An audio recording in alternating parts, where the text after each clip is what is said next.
পৃথিবীর সেরা টিম হইতো বাংলাদেশ। বাংলাদেশ এক নাম্বার হইতো, তাহলে মনে আমার চেয়ে বেশি কিছু হইতো আর কি হইতো না। দিন শেষে সবাই আমরা বাংলাদেশ, সেটা ফুটবল হোক, ক্রিকেট, হকি হোক, যে কোনো খেলা হোক, বাংলাদেশ অবশ্যই ভাই। ওটা আসলেই মনে হয় যে আমার ক্রিকেট জীবনে সবচেয়ে স্বর্ণালী দিন। বাংলাদেশ শ্রীলঙ্কা ম্যাচ চলছে ভেতরে, আর বাইরে দাঁড়িয়ে আছেন শোয়েব আলীকে। শোয়েব আলীকে রাস্তায় পেলাম। শোয়েব ভাই, আপনি নাকি ফুটবলে চলে গেছেন, ক্রিকেটে কি করতেছেন, তাও শ্রীলঙ্কায়? ক্রিকেট, ফুটবল হোক, সবই বাংলাদেশ ভাই। দিন শেষে সবাই আমরা বাংলাদেশ, সেটা ফুটবল হোক, ক্রিকেট, হকি হোক, যে কোনো খেলা হোক, বাংলাদেশ। লোকে বলে যে আপনি নাকি স্পন্সর নিয়ে আসেন, স্পন্সর টাকা দিয়ে আসেন, ওটা নাকি আপনার ব্যবসা। স্পন্সর দেখতেছি না এখানে।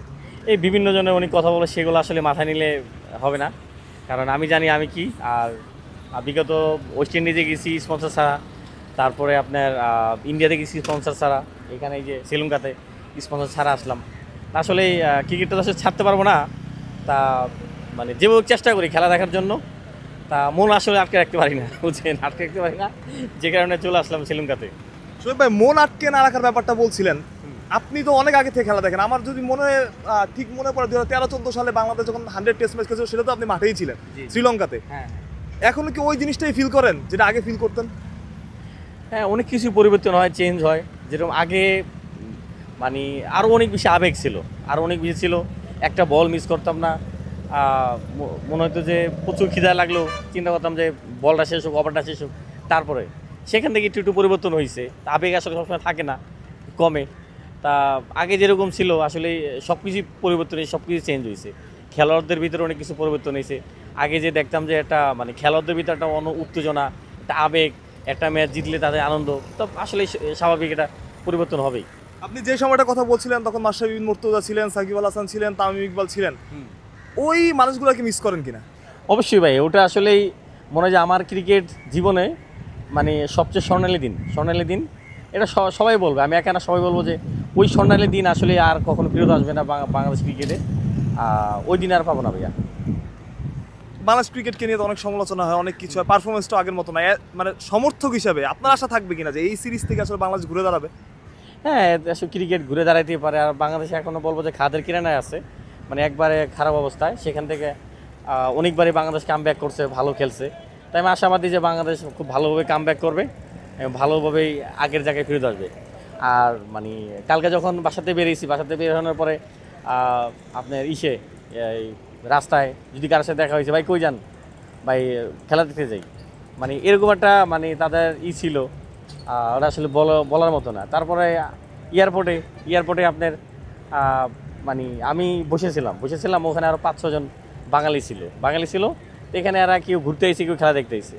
তা আমি ক্যাপ পরা, মাস্ক দেওয়া, বসে রয়েছি।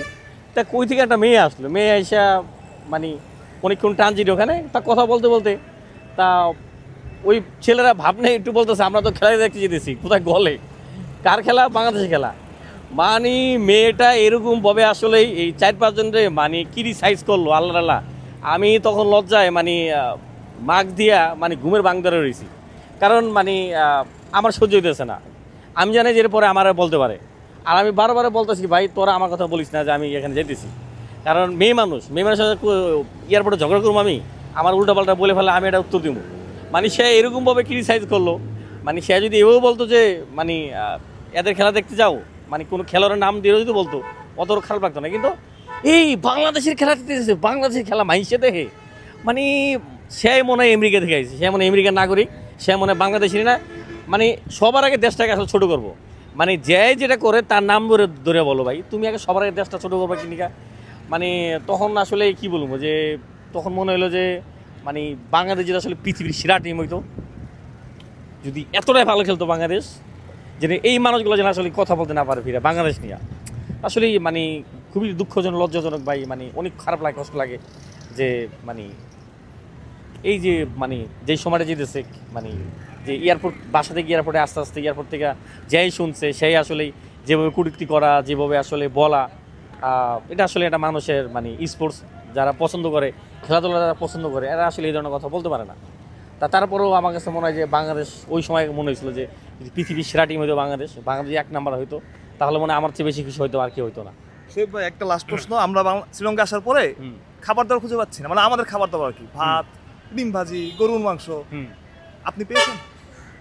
ভাই কালকে বাসাতে বেরিয়েছি সকালে, আজকে আইসে পুছি, আমার ট্রানজিট ছিল, তা ভাতের খিদা ভাই এটা আসলে ভুল বোঝানোর মতো না। ভাতের যেটা অনুভূতি, ভাতের যেটা খিদা, ভাতের কষ্ট, এটা আসলেই পরে এখানে ভাত পাইলাম। ভাত পাওয়ার পরে মানে ভাত খাওয়ার মতো না, নারকেল তার রান্না করা, তারপরে গুঁড়া মরিচ, শুকনা মরিচ। কিন্তু ভাই খিদা লাগলে আপনার যে কাঁচা মরিচ দিলেও ভালো লাগবে, বুঝছেন।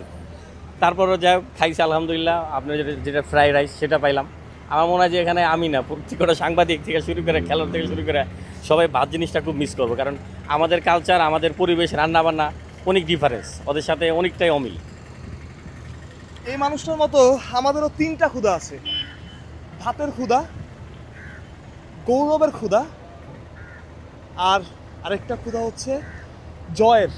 যে জয়টা আমরা চাই, যে জয়টা আসলে শোয়েব আলী চায়। অনেকে অনেক রকম কথা বলেন, দিন শেষে সবাই ওই যে বাংলাদেশের খেলা যখন চলে তখন টিভি পর্দায় বসে বসে যান যে আর খেলা দেখবো না, আর বাংলাদেশের খেলা দেখবো না, এইবারই লাস্ট। এবং শোয়েব আলী চলে এসেছে শ্রীলঙ্কাতে নিজের টাকা খরচ করে। দেশের ক্রিকেটের এই অবস্থা, তারপরেও শোয়েব আলী কিন্তু ঠিকই মাঠে আছে।